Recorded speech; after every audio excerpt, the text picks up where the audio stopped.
시청자 여러분 안녕하십니까? 파워토크 민경욱입니다. 이제 6.13 선거가 석 달 앞으로 다가왔습니다. 이번 선거는요, 문재인 정부의 외교 안보 무능을 질타하고 또 경제 파탄 책임을 묻는 선거고 그런 실정을 바로잡는 선거가 될 겁니다. 이번 선거가 얼마나 중요한지 그런 의미에서 두말할 나위가 없겠죠. 오늘 파워토크의 주인공은 선거 승리를 이끌 막중한 역할을 지니신 분이신데요. 자유한국당의 공천관리위원회의 류석춘 부위원장을 모셨습니다. 보수의 아이콘이시고 저희 당의 혁신위원회 위원장을 지내신 만큼 함께 나눌 얘기들이 참 많습니다. 서둘러 가볼까요? 유석춘 부위원장과 함께하는 민경욱의 파워토크 오늘 순서 출발합니다. 네, 유석춘 부위원장님 시간 내주셔서 감사합니다. 불러주셔서 고맙습니다. 예, 다들 알고 계시지만 유석춘 부위원장님께서는 연세대학교 사회학과 교수시고 보수의 아이콘이시자 또 대표적인 보수 농객이십니다. 저희 자유한국당 1기 혁신위원장을 지내셨고 이번에는 공관위 부위원장이라는 아주 중책을 맡으셨는데 소감을 먼저 한 말씀 듣고 싶습니다. 네, 제가 보수 진영의 연구자로서 또 글 쓰는 사람으로서 일정한 역할을 해왔던 것은 사실인데 당에서 저를 이렇게 중용해서 요새 제가 그 역할을 잘 할 수 있는 사람인가 하는 그 걱정이 많이 앞서면서 최선을 다하고 있습니다. 네. 예, 그렇게 걱정하지 않으셔도 잘 하시고 계시다고 제가 듣고 있고 또 그렇게 믿고 있습니다. 네. 지방선거가 이번에 어려울 것이다. 하지만 의외로 선전할 수도 있다. 이걸 벌써 올해 초에 한 인터뷰에서 말씀하신 적이 있었습니다. 그렇습니다. 예. 박근혜 전 대통령이 불통이라고 다들 민심이 돌아섰었는데 문재인 정부 1년을 겪으면 효통이 얼마나 위선적인 것인지 국민들이 깨닫게 되실 것이다. 이렇게 말씀을 하셨는데 그 생각에는 변함이 없으신지요? 변함이 없고 신기하게도 제 말이 맞아 들어가는 것 같아서 한편으로는 다행이다라고 생각하면서 다른 한편으로는 나라는 참 걱정이다 하는 생각이 듭니다.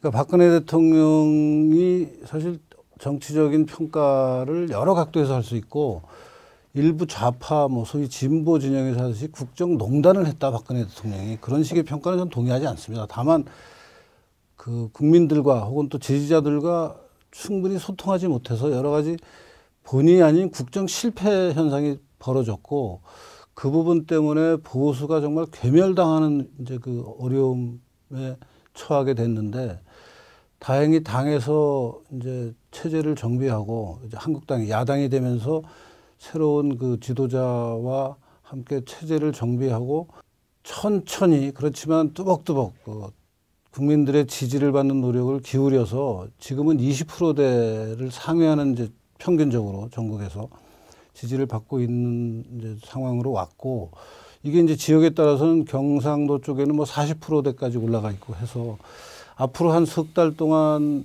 더 잘하면은 이제 선거에서 우리가 이길 수 있는 상황도 벌어지지 않을까 하는 예상이 들고요.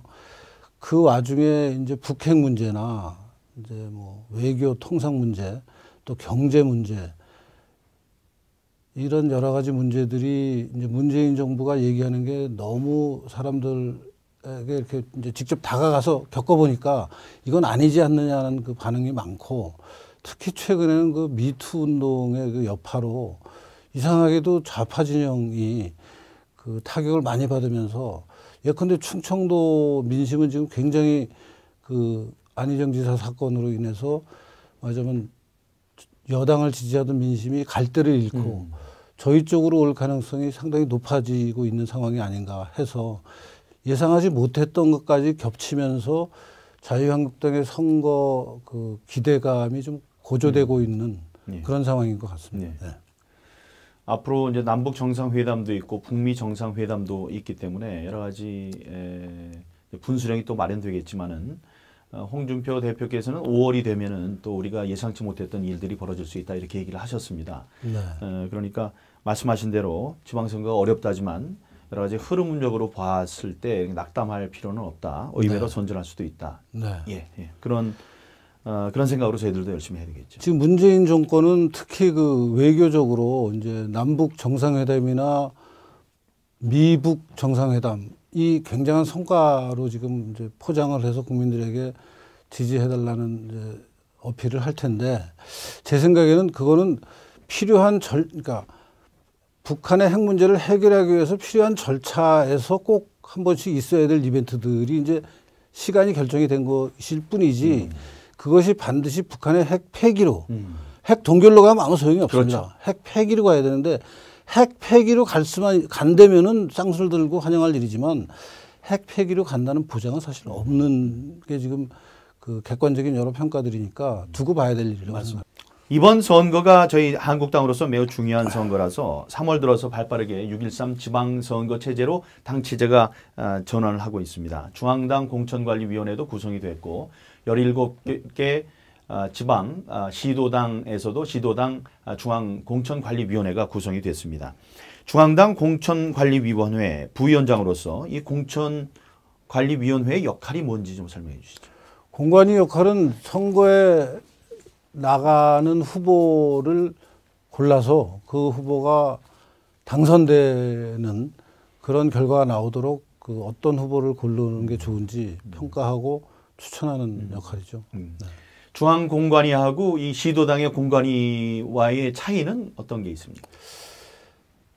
그러니까 이제 위계적인 관계이긴 한데 중앙공관위는 우선 그 시도당, 그러니까 전국에 있는 시도, 그러니까 경상북도다, 뭐 경기도다, 인천시다 하는 데의 광역 그 지자체 단체장을 추천하는 게 이제 기본적인 역할이고 거기에 더해서 요번 그 공관위에서는 최고위원회하고도 교감이 된 것으로 아는데 그러니까 예컨대 인구 100만 이상인 그 지자체 선거의 파급력이 크죠. 인구 100만이면은 조그만 도시는 뭐 20만 이런데 이제 100만이 넘는 도시는 관련된 인구가 많으니까 그런 데는 시도당에 맡기지 말고 중앙당에서 공천을 하자 하는 말씀을 지금 이미 대표가 지방에 다니면서 하고 계시고 저희도 그런 얘기를 했었고 또 하나는 지금 이제 선거에 필요해서 인재들을 계속 영입하고 있는데 그 영입한 인재들이 출전할 지역에 관해서는 공관위에서 최소한의 평가를 해서 적절한 인재면은 빨리빨리 투입하자. 그러니까 막 과거에는 경선이라는 절차에 매달려서 너무 그 본질적인 어떤 그 문제는 선거에서 이기는 건데 경선을 잘 했냐 못했냐 100% 완벽하게 했냐 안 했냐 하는 거에 매달려서 본선에서 경쟁력을 잃게 되는 경우도 많았습니다. 그러니까 당 내부 경선의 후유증으로 그 경선 결과 좀 패했다는 사람들 혹은 불만스러운 사람들은 선거 결과에 승복하고 그 경선이 끝나면 이제 같은 편이 돼서 같이 일을 도와줘야 되는데 안 도와주거나 다른 데에 가버리거나 그런 일이 벌어지는 것을 최소화해서 오히려 본선에서의 경쟁력이 가장 중요하고 그 본선의 경쟁력을 높이기 위해서 필요하면 경선을 하고 필요하면은 전략 공천도 하고 하는 그 판단을 하는 데가 공관위라고 생각합니다. 공천 심사 기준이 궁금합니다. 이달 초에 6대 공천 기준을 발표하셨는데 설명을 좀 해주실까요? 네, 첫 번째가 이제 당 정체성, 즉 이념적으로 철학적으로 자유한국당이라는 정당, 이제 자유를 굉장히 강조하잖아요. 요새 저희 당에서 그래서 자유의 중요성을 이해하고 있는 분들이 후보가 돼야 된다라는 거고 두 번째는 당선 가능성이죠. 당연한 거고요. 그다음에 요새 뭐 이런저런 그 미투 운동으로 대표되는 이제 도덕성 문제, 뭐 여러 가지 도덕성이 또 여러 가지 차원이 있겠습니다만 기본적으로 저희 당 후보는 상대적으로 다른 당이랑 비교해서 도덕적으로 깨끗하다라는 평가를 얻을 수 있는 사람들로 해야 될 것 같고요. 또 정치 현장에서 일을 하게 될 분들이 그 전문성이 있어야 되죠. 자기 영역에서 최소한의 어떤 전문적 지식을 갖춘 분들.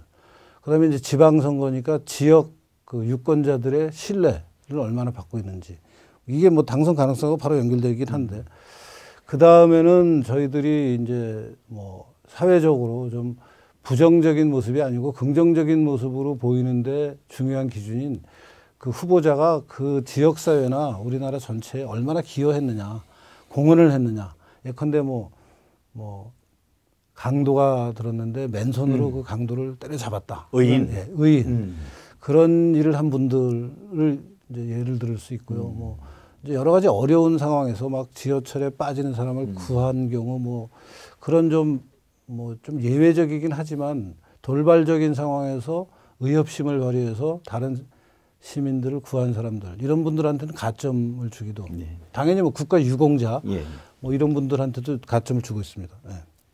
강도가 들어서 꼭 맨손으로 때려잡아야 되는 건 아니겠죠? 아니겠죠. 그렇지만 이제 맨손으로 잡으면 더 감동이 커지는 거죠.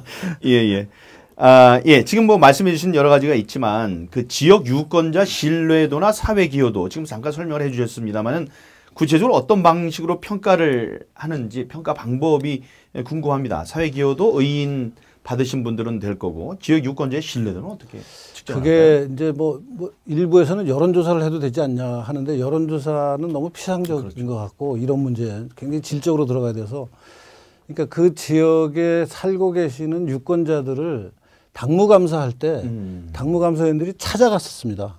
예컨대 그 지역에 뭐 미장원이나 목욕탕이나 택시 운전사, 택시 운전사 그러니까 사람들을 많이 만나는 그 업소에서 일하는 분들을 찾아가서 우리 당에 이런 사람에 대해서 어떻게 생각하느냐 그래서 평가를 하는 거죠. 이제 그런 식의 그 심층 면접이라고 그럴까요? 모두 다 할 수는 없을 텐데. 모두 다 할 수는 없지만 그래도 중요한데 또 논쟁이 되는데 그런 데는 그런 방식과 그다음에 또 그 지역에 오피니언 리더들이 있습니다. 어느 지역사회나. 그 오피니언 리더들로부터 간접적인 평가를 듣는 거죠.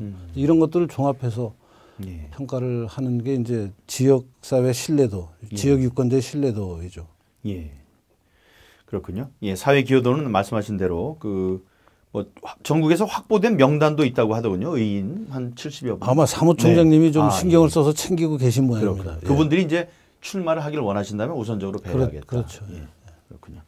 가산점 제도도 궁금합니다. 현역한테 그 유리하게 마련인 게 바로 이제 선거 제도인데 이런 공천 룰을 보정해서 여성과 청년 신인들에게 기회를 좀 넓혀주기 위해서 가산점 제도 하시는데 그걸 좀 설명해 주십시오. 우선 그러니까 가산점을 받는 큰 카테고리가 세 가지가 있습니다. 그러니까 여성, 남자보다 여자들이 정치적으로 진출을 아직 좀 못하고 있으니까 기회를 더 주자라는 취지에서 여성에 주고 있고 또 기성세대랑 비해서 청년층이 정치적으로 좀 진출을 많이 할 수 있게. 근데 이제 여성 아시다시피 청년의 기준이 45살이죠. 근데 뭐 그냥 잘 모르는 사람이 바깥에서 들으면은 야, 청년이 왜 이렇게 나이가 많냐 그러지만 정당에서는 그 정도가 이제 청년의 기준이 되고 그다음에는 이제 정치 신인, 정치에 한 번도 발을 안 들여놨다가 이번에 내가 한번 사명감을 갖고 정치에 좀 투신해 보겠다라는 분들이 있으면 그분들한테도 기득권 가진 분들보다는 아무래도 여러 가지 불리할 테니까 가산점을 좀 주자. 그래서 그런 각각의 카테고리가 20%의 가산점을 받는데 이제 겹치는 경우도 있지 않습니까? 그러니까 여자이고 청년이고 뭐 신인이고 60% 이제 그럴 수는 없어서 최대 30%까지. 그러니까 자기가 받은 득표수의 20%를 올려주고 겹치면은 3개가 겹쳐도 30%까지. 그 정도 인센티브는 뭐 아주 결정적이진 않지만 그래도 작다고 볼 수 없는 그래도 좀 그 상대적 약자로서 정치적인 어려움을 헤쳐나갈 수 있는데 어느 정도 발판이 될 수 있는 점수라고 생각합니다. 지금 오해하면 안 되는 부분이 있어서 제가 다시 설명해 드립니다. 부위원장님께서 잘 설명을 해 주셨지만 그 30%나 20%라는 게 20점을 먼저 얻고 들어가는 게 아닙니다. 자신이 얻은 만약에 100표를 얻었다면 120표가 되는 거지 뭐 처음에 100표라니까 재미가 없네요. 그러니까 처음에 20%를 주고 들어가는 게 아니고 자기가 얻은 것에 그 20%를 가산을 한다는 거예요. 그거를 그러니까 득표력이 많을수록 혜택을 많이 보게 되는 거예요. 이제 경선을 하면은 이제 당원과 국민을 50% 비율로 선발을 해서 그분들이 투표를 하거나 한 군데 모여서 아니면 그분들한테 여러 전화 조사를 해서 이제 투표 결과 누구를 지지합니까를 물어봐서 이제 결과가 나오면은 당원 중에서는 몇 프로를 받았고 국민 중에서는 몇 프로 받아서 합계 이 사람은 몇 프로 받았다 하는 최종 점수가 나오잖아요. 거기에 20%를 맞습니다. 가산을 해주는 거죠. 근데 이제 지난 선거에서 보면 그 20%가 큰 변화, 큰 그 차이를 만들어낸다는 것을 알 수 있었습니다. 그런 걸 잘 활용해 주시기 바랍니다. 비례대표 공천의 경우에는 당직자를 또 우선 배려하기로 했다는 얘기도 들립니다. 당직자, 그러니까 이제 비례대표의 기본 취지는 전문성을 가진 분들을 모시는 건데 그러다 보니까 당에서 오랫동안 일한 분들한테는 기회가 상대적으로 줄어들고 외부에서 이렇게 수혈하는 걸로만 생각을 해서 당직자 출신들한테도 전문성이 있는 사람들을 골라서 좀 배려를 하자 하는 얘기가 됐습니다. 그렇군요. 예. 클린 공천단도 구성된다고 들었습니다. 그 이름만 들어도 기대가 되는데 클린 공천단은 어떤 역할을 하게 됩니까? 그러니까 이제 선거운동 과정에 뭐 불미스러운 말썽 부리는 일, 뭐 이런 거에서부터 이제 당에서 무슨 심사를 했는데 심사가 제대로 됐는지 또 뭐 선거를 하다 보면 투서 같은 게 들어오면 그 투서의 내용이 사실인지 아닌지 확인도 하고. 이런 걸 확인도 하고 그러면서 좀 전체적으로 선거 과정이 좀 깨끗해지게. 그게 중앙당 차원에서 만들어지는 겁니까? 아니면 지역당에서 만들어지는? 다 만들어지는 걸로. 예. 17개 그렇죠. 시도가 함께 클린 공천에 역점을 두는 걸로.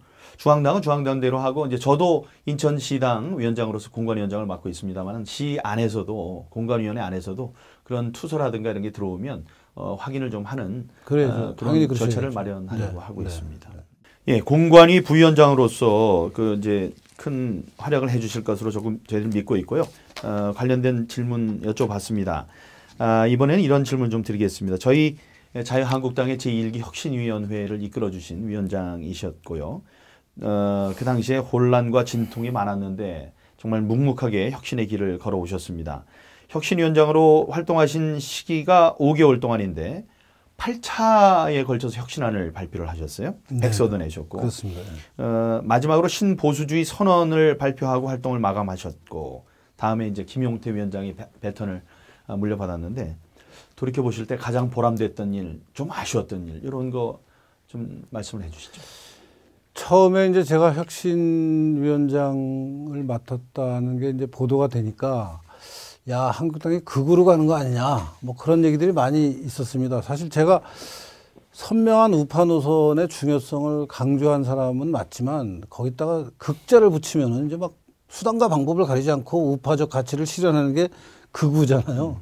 좌파에서도 극좌 그러면 좌파적 가치를 막 수단과 방법을 가리지 않고 관철시키려고 그러는 사람들을 극좌라고 부르는데 저는 뭐 극좌 붙을 그 행동이나 주장을 한 적이 한 번도 없고 다만 그동안은 이제 우파 정당이 우파적 가치를 철저히 내화하고 체화하고 그것을 실현하려고 그러는 노력을 하기보다 너무 쉽게 좌파와 타협하는 그래서 뭐 중도로 가야 된다는 필요할 땐 중도로 갈 수도 있지만 그게 자기 정체성을 중도로 좌파로 좌클릭을 자꾸 하는 그렇게 해서는 그 개혁이 되지 않는다라는 생각을 했고 가장 대표적인 사례가 레이건이나 대처 같은 사람들의 우파 개혁을 우리가 가장 성공적인 우파 개혁이라고 보는데 그분들이 중도로 간 게 아니거든요. 우파적 노선 부국 강병을 강조해서 영국이나 미국을 정말 세계 중심국가로 다시 만들어냈고 우리도 그런 역할을 하는 게 대한민국의 우파 정당이고 이제 그런 생각으로 혁신위원장 일을 시작했고요. 그래서 일부에서는 비난이 있었지만 말씀해 주신 대로 그냥 제가 해야 될 일, 당에서 이거는 꼭 고쳐줬으면 좋겠다 하는 것들을 여러 가지 차원에서 만들었습니다. 이게 8차지만 항목으로 들어가면 굉장히 많은 항목들입니다. 그래서 그거를 어렵사리 아마 지금은 당원 당규에 100%는 아니고 대부분 반영이 된 걸로 알고 있고 예. 100%가 안 된 게 좀 아쉽기는 합니다만 뭐 그 정도로 만족하고요. 지금은 당이 그래서 그 덕분인지는 몰라도 이제 과거보다는 훨씬 더 우파적인 가치에 충실한 모습을 보이고 있는 것 같습니다. 예. 네. 이제 보수의 혁신은 보수 가치를 바로 세우는 방향으로 이루어져야 한다 이렇게 강조를 계속 하셨는데 보수의 핵심 가치를 다시 한번 짚어주신다면 뭐가 되겠습니까? 간단합니다. 우선 가족 가치가 제일 중요합니다. 보수는 가족을 중시합니다. 예. 그다음에는 시장 경제를 중요하고요. 국가 안보를 중시합니다. 이 세 가지 더 이상 가정, 시장 경제, 국가. 국가 중에서도 이제 안보가 가장 중요하죠. 안보. 예. 튼튼한 부국 강병. 예. 그다음에는 시장을 적극 활용하는 경제 활동. 부국이네요. 그럼. 그다음에 이제 가족 가족 가치를 중요하게, 그러니까 좌파들의 문제가 가족 가치를 항상 그 마크스가 노력했던 것 중에 하나가 가족이랑 사유재산이라는 게 사람의 자유를 구속한다 그러면서 이걸 다 떼어 없자고 했잖아요. 근데 그게 또 좌파들 개혁을 가장 발목 잡는 모습이었거든요. 그게 이제 기독교 같은 종교하고도 갈등하고 했는데, 그래서 우파는 가족 가치를 누구보다도 소중하게 생각해야 되고, 실제 그런 그 우파적 가치를 소중하게 생각하기 때문에 요새 미투 운동이 저희 당 쪽으로 번지지 않나 하는 생각도 해봅니다. 번지지 않는 게 아니냐. 안 번지는 게 안 아닌가. 번진다. 예, 안 라고 번진다. 생각이 듭니다. 가족을 좌파들은 상대적으로 소중하게 생각하지 않습니다. 오히려 가족을 때려 엎어야 된다고 생각합니다. 예컨대 좌파들이 저 동성애를 그렇게 중요하게 생각하잖아요. 동성애를 하면 가족이 재생산이 안 되거든요. 자기들 말로는 뭐 입양해서 재생산할 수 있다고 얘기는 하지만 우리가 생각하는 기준에서는 좀 뭔가 찝찝한 모습들이거든요. 찝찝하다는 표현은 너무 공손한 표현 같습니다. 예.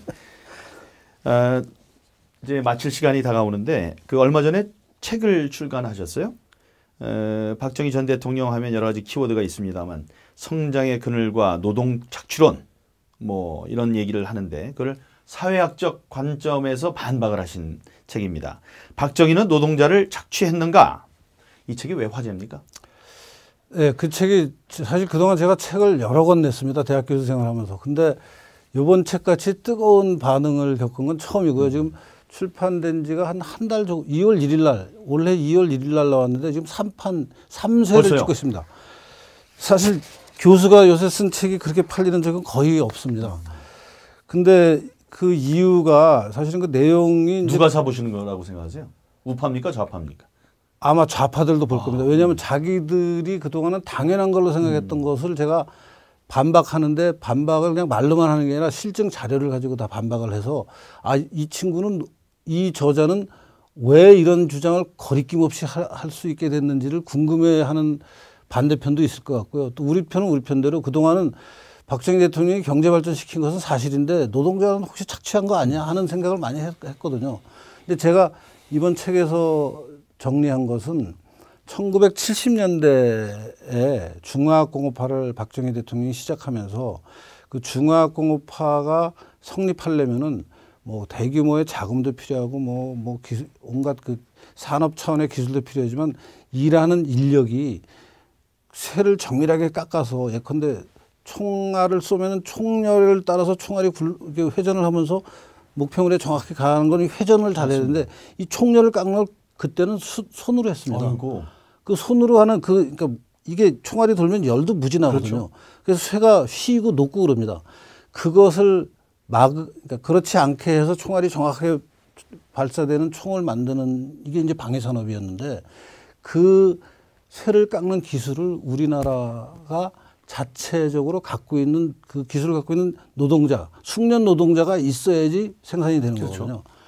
이제 생각을 해보면 당연한 일인데 그럼 그 사람들을 박정희 대통령이 채용해서 방위산업공단에서 일을 시켜가지고 그 사람들한테 월급 안 주고 막 일만 시키다가 피폐하게 만들었느냐? 아니죠. 아니죠. 그 사람들은 네. 그 사람들대로 일한 만큼 보상, 그럼요. 일한 거 이상의 보상을 그렇죠. 받으면서 세월이 가서 그 사람들이 지금 민주노총의 금속노조의 가장 전투적인 노조라고 불리는 현대차가 사실 방위산업하고 바로 연결된 산업이거든요.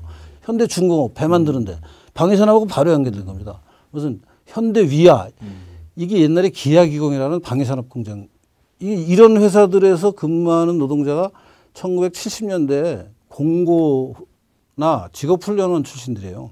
거기서 기계를 가공하는 기술을 배워서 그 당시에 새로 생긴 오늘날의 대기업에 취직해서 길면은 30년, 40년을 일을 해서 지금 50대, 60대 노동자가 되겠습니다. 이분들이 억대 연봉 받아요.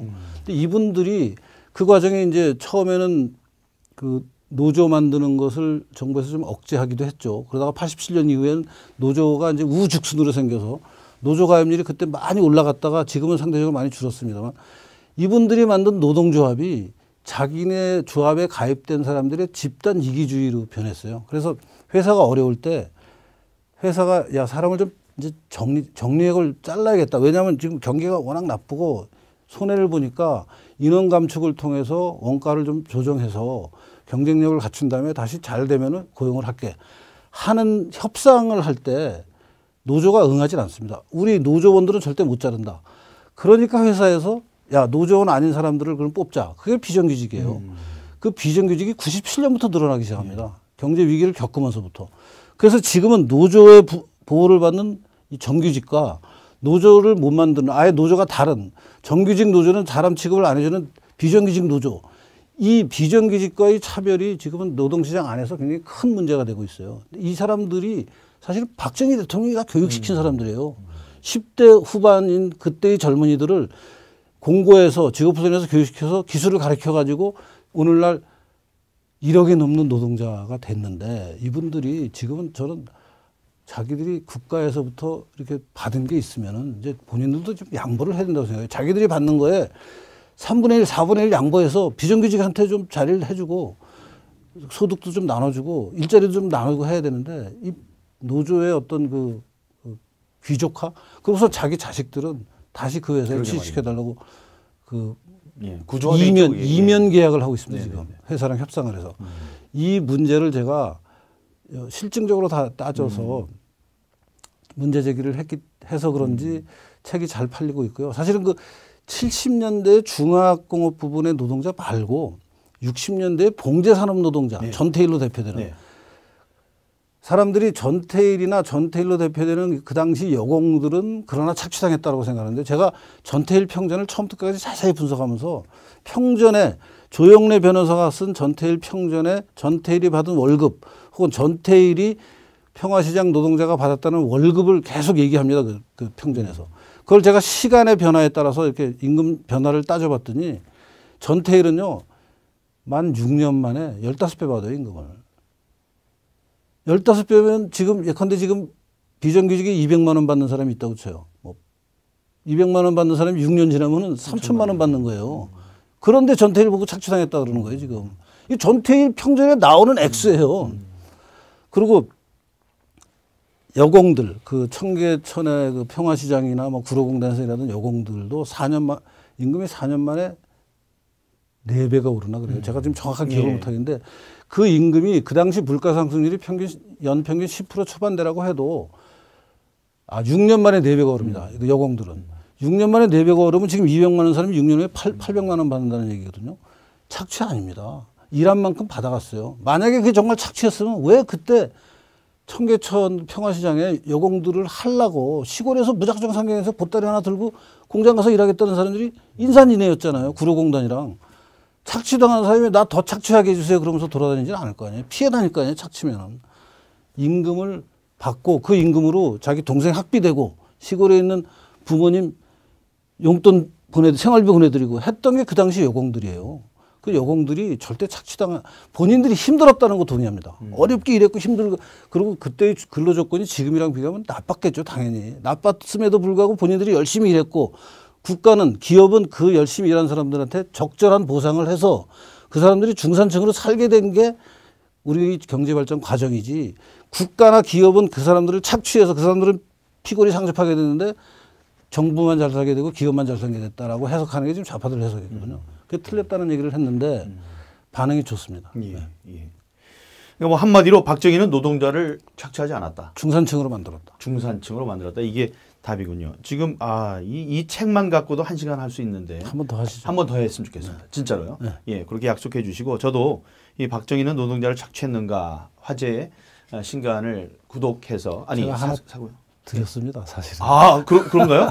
아직 도착을 안 한 모양이네요. 의원실에 제가 넣어드렸는데 그렇군요. 네, 아마 보좌관이 보고 제가 정독을 하고 네. 다음번에 다시 이 문제로 네, 해서 하시죠. 꼭 할 말이 많습니다. 이 문제에 관해서. 다음 주에 하시든지 아니면 그렇게 저희 이 시간을 다시 한번 잡도록 하겠습니다. 그런데 오늘 민경욱의 파워토크는 마칠 시간이 됐습니다. 오늘 유석춘 중앙당 공관위 부위원장님과 함께 했는데요. 지방선거 승리로 문재인 정부의 실정을 심판하고 또 대한민국을 바로 세우는 그날까지 우리 모두 당력을 모아서 일로 매진해야 되겠습니다. 귀한 시간 내주신 유석춘 위원장님께 부위원장님께 감사드리고 감사합니다. 저는 다음 주에 다시 찾아뵙겠습니다. 시청자 여러분 감사합니다.